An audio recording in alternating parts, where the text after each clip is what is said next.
Welcome to the first part of the Linda Belt Bag Sew Along. I'm going to take you through both views. This is view A of the bag, and then through view B, which you see right here.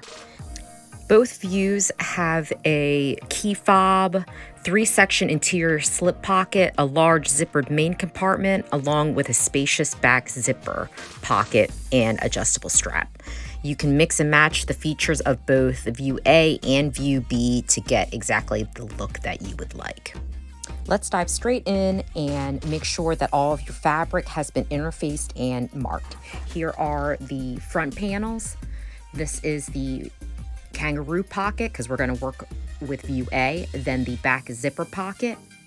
We have the two back panels, then the 2 pieces for the back slip pocket, the 2 pieces for the lid, and then the 2 sets of mirrored pairs for the wings. Then you have the slip pocket, the key fob, and then the hardware.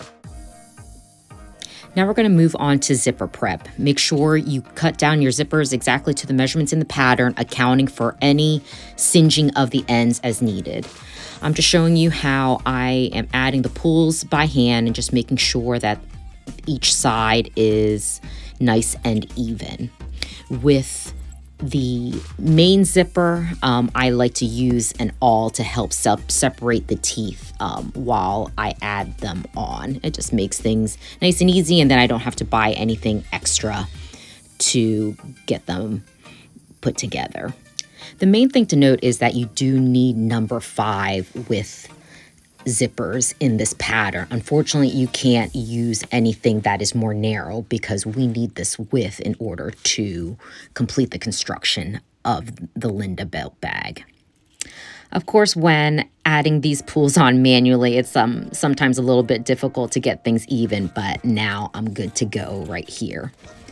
Make sure that you mark centers of each zipper and also the 3/8 inch seam allowance on all ends. You got to double check to make sure that the back zipper is 9 inches in between the markings and the main zipper is 13 inch between markings.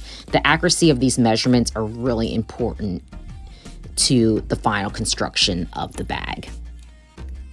And here is the basted seam of the back zipper. And now we have the wings. I'm going to use the coral side to mark the back, and then the green fabric is going to be the front of the zipper. The pins that you see are showing you the centers of the short side and then that longer edge. I've marked the seam allowances so that you can kind of figure out with just your hands to make sure that the webbing isn't going to be caught in those seam allowances. And then you sew them at 3/8 inch seam allowance on the 3 sides to enclose. Now with the wings, we just want to make sure we cut away the seam allowances, and then I grade the short ends just a little bit so that they will lay a little bit more flat, especially when we are top stitching. The only thing to watch out for right here is just to make sure to not snip into the webbing at all, because you don't want it to fray. Then it's time to turn the wings all right side out using a tool, chopstick, awl, just to make sure that those corners are nice and crisp. Press well, and then it's going to be time for some top stitching. Just top stitch about 1/8 of an inch around the sewn sides of the wings. I love this foot on my Juki because it measures exactly 1/8 of an inch. Now, remember, we're still working with view A of the bag, and I'm adding the triangle ring and flipping the webbing over to enclose. Add a little bit of glue to kind of keep things in place. Use double-sided tape if you like, or just clips.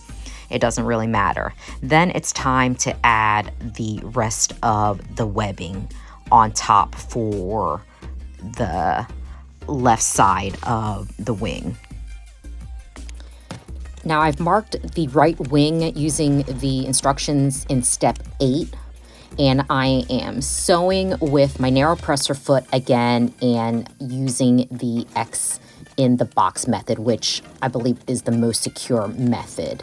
If you are using rivets, you can probably get away without using the X, but if you are sewing, I would highly recommend adding that X there. And here is another version so you can see the stitching a little bit better.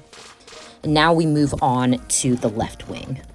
Again, the X box is marked along the end, and I believe it is the most secure way. I am not going to use rivets right now, and I'm just going to sew, so just to show you that you do not have to use the hardware. Now you go through, clip off any excess webbing, and now we can add the slider and the other hardware. So the slider is on, and then you fish the webbing through your swivel clasp, back around, and secure against itself. The best instructions are definitely in the written format, and you can slow this along if you are having any issues. And then sew the strap to itself using that X method again. Now we're going to move on to view B. This is using the buckle, so you want to fish that through. You might have a single or maybe a double bar. This has a double bar, and the reason why the strap here is cut a little bit longer, just to accommodate different buckle types. Again, I'm going through and adding the X box for a secure finish, and then adding a little space in between. That's one of the options in order to add a carabiner in place if needed. You can also add a D-ring here, or actually sew in an O-ring that opens up. It's all up to you. And now we have the key fob. You just fold the key fob in half lengthwise and press, open it up and fold each long edge back to the center and press again for a double fold. Edge stitch all the way around the key fob. And since this is so narrow, I like to use a awl or another tool to help just kind of ease the fabric through for an even stitch. Now it's time to add the swivel clasp onto the key fob. So you just fish it through one end and use a little bit of glue to fold the end up twice in order to enclose the clasp on. Allow to dry. Then grab your punch pliers to punch a hole for the rivet. Again, you can always sew this together as well. Now it's time to make the front slip pocket. You will take the piece of fabric, fold it down in half, and then sew at 3/8 seam allowance all the way around, leaving a space in the middle right here in order to turn out. Backstitch well at the beginning and at the end of your stitches. Make sure you clip the corners so when you turn the pocket out, they will be nice and crisp. And here is the pocket already turned out and completely pressed. Now I'm going to place a seam right across the top. That would be the folded edge, just to have something to grab onto. I always like that finishing. Now it's time to move on to the back divided slip pocket for view A. You place both pattern pieces right sides together and sew along the top with your 3/8 inch seam allowance. Flip it right side out, press well, and then top stitch with a 1/4 inch seam allowance along that sewn edge. Then you skip to step 18. If you are making view B, you will take your fold over elastic and place it on your work surface along with the mesh pocket. Then you take the fold over elastic and enclose the top of that mesh pocket along the divided line you see on the fold over elastic, and then pin in place. Now the mesh can shift a little bit, so you just want to make sure that you stretch it out to fit the elastic, not the other way around. Now I designed this bag so that this pocket would actually stretch because I like the athletic functionality of it. but I know that not everybody has a machine with a zigzag stitch. So I'm going through right now and just zigzagging over top, making sure that everything is secure, but you can always use a straight stitch. Just know that if you're using a straight stitch, you are going to lose that pull and stretch. Now I'm going back to view A to divide the pocket, but the steps are going to be exactly the same for view B. You want to first baste the pocket along one of your back panels, and then you'll go back and sew right on top of the placement lines. If you decide to use some rivets, I like to actually then go around my placement line to give some space for that rivet. And I actually like the same process with view B.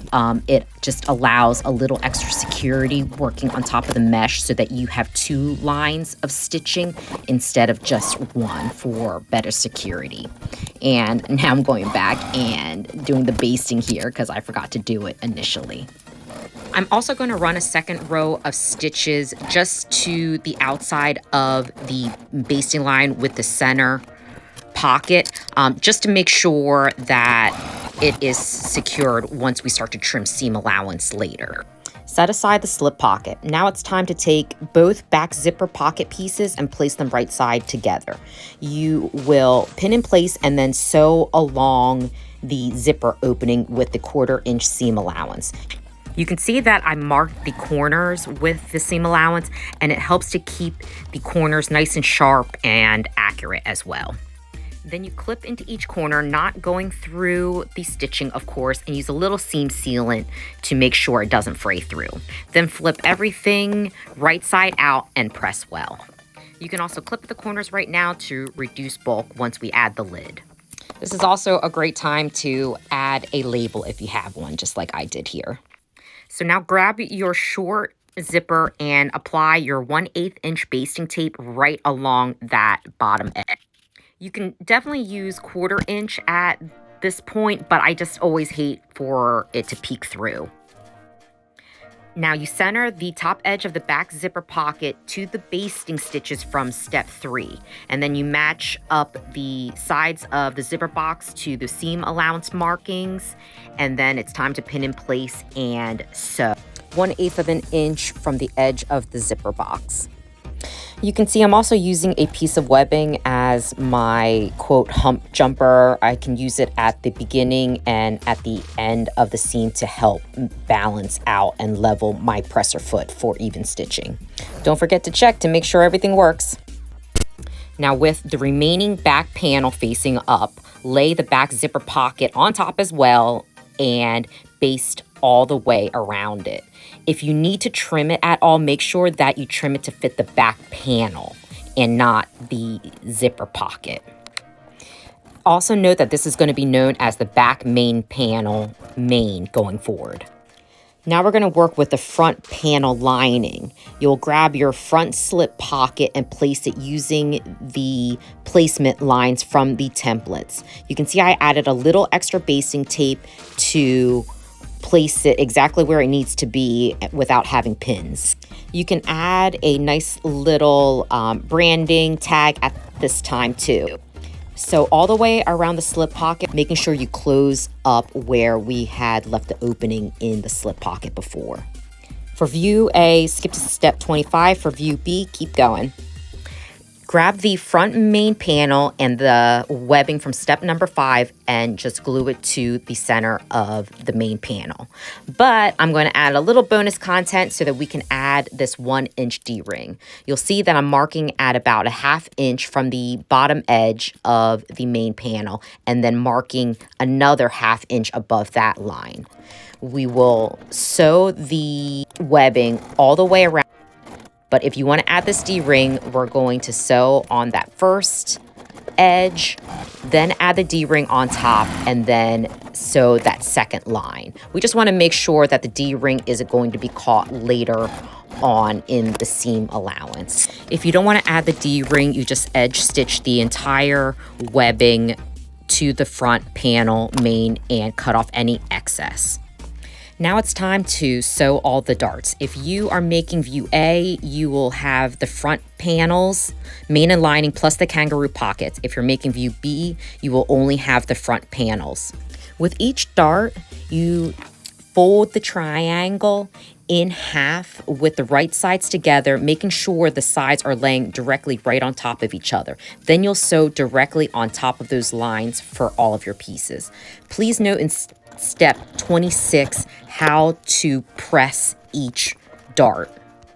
If you're making view B, skip ahead. If you're making view A, grab your kangaroo pockets and place them right sides together. Pin at the angled edges and then sew with your full seam allowance. The kangaroo pocket right side out and press well. Make sure the darts are nested and then top stitch 1/8 away from each angled edge and again 3/8 inch from those stitches, creating parallel lines. Repeat on the other side and then baste the top and the bottom of the kangaroo pocket together. Now with the front panel main facing up, place the front kangaroo pocket on top, also facing up. Match those darts again, nesting them, and then you will baste the top and the bottom edges together. Now it's time to grab the main zipper and place the 1/8 inch basting tape along the bottom and the side edges. Then we're going to remove only the backing from the bottom edge as we work to add in the zipper. Make sure you center it right sides together to the front panel main. Double check and make sure that the zipper marking from step number 4 is aligned to the zipper box dot. And then do the same with the other end of the zipper. Grab the front panel lining and of course center it to the zipper and the front panel main and line up those dots. It's so important to make sure that those dots are going to be right on top of each other. And you can see here I've also marked the seam allowances at the corner, again for just accuracy and just to have a nice crisp line. Make sure you sew only from dot to dot, corner to corner in this case. Make sure you backstitch well at the beginning and at the end of your seam. Now at this corner, make sure you snip only into the fabric and not into the zipper. You can get close to the stitches, but do not go past that seam line. I highly recommend using fray check at this point and make sure that it is completely dried. Flip right side out and press well. Remove the basting tape backing from the side of the zipper. Then you'll take the front panel main and the front panel lining, fold them so that they're right sides together with the zipper sandwich in between. You're going to see that seam allowance show, and you'll want to make sure that all the edges are lined up as much as possible because that is going to give you a nice straight edge. I like to pin in this case because the clips tend to move, and I like to go from that corner dot and move to the free edge of the zipper. Sewing in this direction allows for the most crisp and straight corner so that none of your fabric is shifting as you sew. You just want to make sure that you are right on that marking dot so that the zipper is completely enclosed by stitching and nothing is left open for possible fraying in the future. Now, since I forgot about this earlier, I'm now punching the holes for the snaps following the template markings, and it's going to go all the way through the front kangaroo pockets and the front main panel. This concludes the first part of the Linda Belt Bag sew along. Head to part 2 to finish it up.